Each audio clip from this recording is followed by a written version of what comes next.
Olá, pessoal! Bem-vindos a mais um The Debate. O assunto de hoje está pegando fogo no futebol brasileiro. O futuro de Caio Jorge. Depois de uma temporada, assim, espetacular pelo Cruzeiro, artilheiro do Brasileirão, da Copa do Brasil, ele virou o grande alvo de um dos maiores rivais do clube, o Flamengo. Pois é, e essa situação toda coloca a diretoria do Cruzeiro numa encruzilhada, né?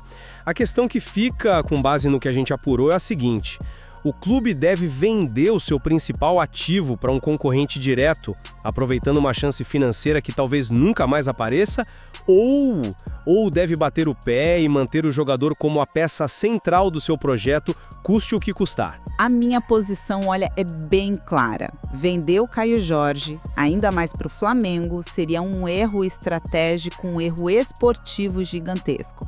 A não ser, claro, que apareça uma proposta que fuja completamente da realidade do mercado. E antes da gente mergulhar fundo nisso, pessoal, já deixa o seu like, se inscreve aqui no canal Último Lance e comenta aí embaixo de qual cidade você está acompanhando esse nosso debate. Bom, já eu vou por outro caminho. Eu defendo que essa negociação, se for feita nos valores certos, é uma oportunidade, uma transformação financeira que o clube tem quase que a obrigação de considerar. É para redefinir o futuro a longo prazo, sabe? É uma decisão de negócio, não uma decisão com o coração. Pois bem, do meu ponto de vista, a discussão começa e termina dentro de campo. A importância do Caio Jorge para o Cruzeiro, assim, ela vai muito além dos números dos 26 gols, das 9 assistências. Ele é o símbolo de um projeto que quer voltar a ser protagonista. Não é por acaso que a primeira exigência do técnico Tite foi a garantia de que o Caio Jorge ficaria. Ceder agora seria basicamente desautorizar o treinador antes mesmo do trabalho dele começar de verdade. E o mais importante, o Cruzeiro tem a faca e o queijo na mão. O contrato vai até 2029, a multa é de 100 milhões de euros. O clube não está naquele regime de urgência de venda. Isso é uma posição de poder, uma posição rara no nosso futebol, e abrir mão disso seria loucura. A proposta que o Flamengo sinaliza de 30 milhões de euros já foi recusada quando veio do Zenit. Porque agora seria aceitável para fortalecer um adversário direto. A lógica não fecha. Vender seu melhor jogador para um rival te enfraquece 2 vezes. Você perde a sua arma e ainda entrega ela de bandeja para o inimigo. Eu entendo perfeitamente esse apelo esportivo, esse lado mais passional, mas ele ignora uma realidade que, assim, não dá para escapar no futebol de hoje: a saúde financeira. O pragmatismo tem que ser o foco aqui. O Cruzeiro fez uma jogada de mestre ao trazer o Caio Jorge da Juventus por uns 40 milhões de reais. Agora, a informação é que o clube fixou o preço em 50 milhões de euros para começar a negociar. 50 milhões de euros. A gente está falando de 326 milhões de reais. É um valor absurdo. É um lucro de quase 290 milhões. Você tem ideia do que esse dinheiro representa? Não é tapar buraco, é construir um outro patamar para o clube. É reformar CT, é investir na base, é montar um elenco inteiro com folga no orçamento para os próximos 5 anos. A própria diretoria, de forma bem profissional, já disse que ninguém é negociável. O valor do Caio Jorge está no pico absoluto. Ele nunca mais vai valer tanto. E esperar um ano é um risco gigante. Uma lesão, uma fase ruim e essa chance evapora. E tem o lado do jogador, né? As fontes dizem que ele, apesar de ser profissional, quer jogar a Libertadores e nunca descartou ouvir propostas. Manter um cara que sabe que pode ganhar o triplo em outro lugar é um risco para o vestiário. Mas essa sua lógica financeira desconsidera o ponto principal: o rival. Vender o artilheiro do campeonato para o Flamengo não é um negócio qualquer. É quase uma rendição estratégica. Você estaria entregando os gols que podem te dar um título justamente para o time que você mais precisa vencer para ser campeão. Mas essa analogia da batalha não funciona 100%, né? No futebol, a batalha dura a temporada inteira. Com o dinheiro dessa espada, como você disse, você pode comprar um escudo novo, uma cavalaria inteira, 3 arqueiros de elite. Ou seja, com os 326 milhões, o Cruzeiro não vai atrás só de um substituto para o Caio. Ele pode trazer um zagueiro de seleção, um meio-campista nível Europa e mais 2 atacantes bons. Onde o impacto a longo prazo é maior? Na genialidade de um jogador só ou na força de um elenco inteiro, muito mais profundo e equilibrado? Mas aí você parte de uma premissa muito perigosa, que é a de que esse dinheiro vai ser reinvestido com 100% de eficiência. E a história do futebol brasileiro está cheia de clubes que fizeram a venda do século e depois torraram tudo em contratações medianas supervalorizadas. A gente sabe como funciona. O dinheiro entra, a pressão por resultado imediato aumenta e as decisões ficam precipitadas. Contratar é sempre uma aposta. O Caio Jorge hoje é uma certeza? É uma certeza de performance que já passou, não do futuro. E eu discordo que a premissa seja tão perigosa. Olha o modelo de clubes como o Benfica, o Borussia Dortmund. Eles se firmaram no topo da Europa, fazendo exatamente isso, vendas estratégicas no pico de valorização. A questão não é se o Cruzeiro vai errar, mas se ele tem uma estrutura para acertar. A chegada de uma gestão mais profissional não indica justamente essa capacidade de reinvestir de forma mais inteligente.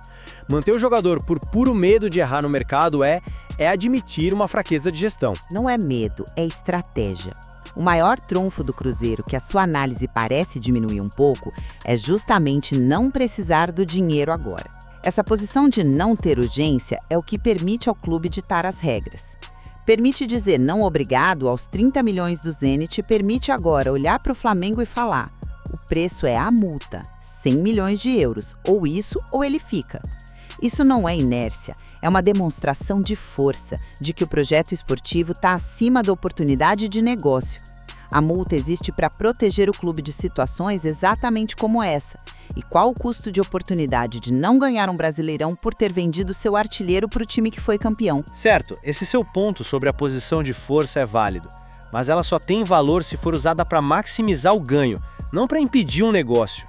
Não ter urgência significa que você pode negociar com calma, tirar cada centavo possível, mas não que você deva se fechar para o mercado. A inércia pode ser tão prejudicial quanto uma venda ruim. O clube já disse não para o Zenit, disse não para o West Ham. Quantas portas o Cruzeiro pode se dar o luxo de fechar? Vender um ativo no auge é um manual de qualquer boa gestão, pô. O risco de desvalorização é real. Estatisticamente é muito difícil um jogador repetir uma temporada tão incrível. E se ano que vem ele faz só 12 gols, o valor dele cai pela metade. A diretoria tem que pensar no clube daqui a 5, 10 anos, e um aporte de 300 milhões agora garante essa estabilidade. Mas um título de expressão também garante estabilidade. Ele gera um ciclo positivo, atrai patrocinador, aumenta a receita, valoriza todo o elenco. Manter o Caio Jorge e ser campeão pode a longo prazo ser financeiramente mais vantajoso do que vendê-lo agora.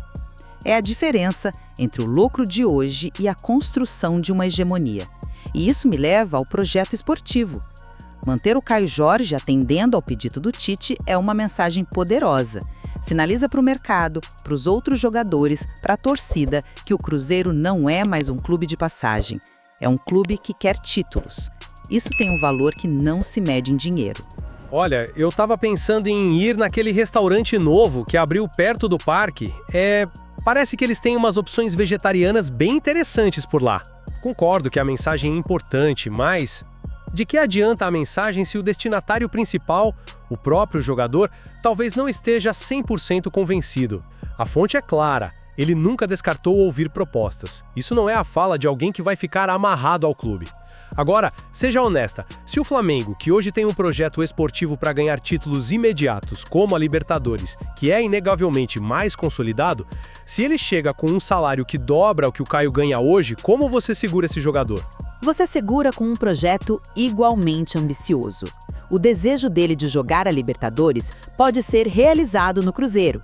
Com ele no time, as chances do clube não só jogar, mas brigar pelo título aumentam drasticamente. A melhor forma de satisfazer a ambição de um craque é construir um time vencedor ao redor dele. Mas aí você cria uma situação delicadíssima.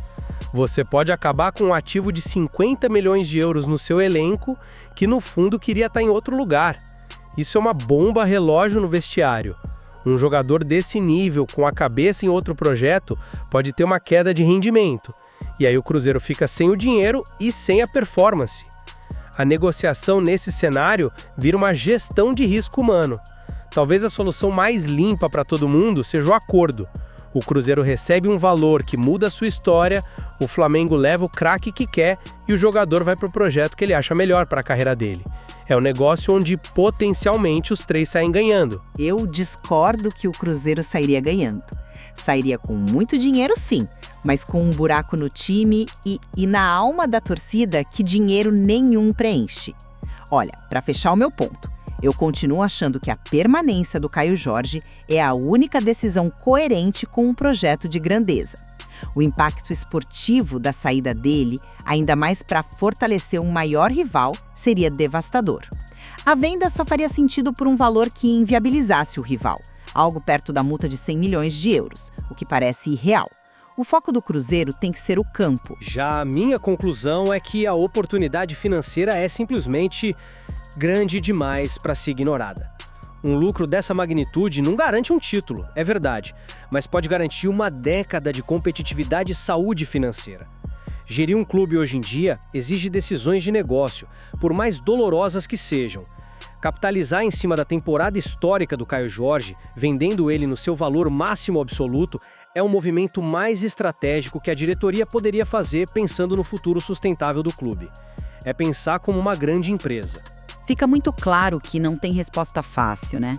É uma escolha que coloca em pratos opostos a glória esportiva de agora e a construção de uma estabilidade financeira de longo prazo.